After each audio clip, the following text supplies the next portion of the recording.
สวัสดีเพื่อนๆหน่อย สวัสดีครับเพื่อนๆครับพบกับบางโพโซน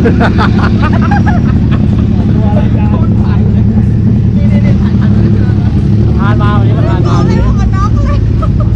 ประธานอยู่เลย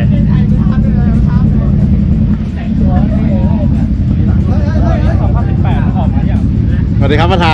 นบางโพครับผม พบกับบางโพโซนพาตะลุยเมือง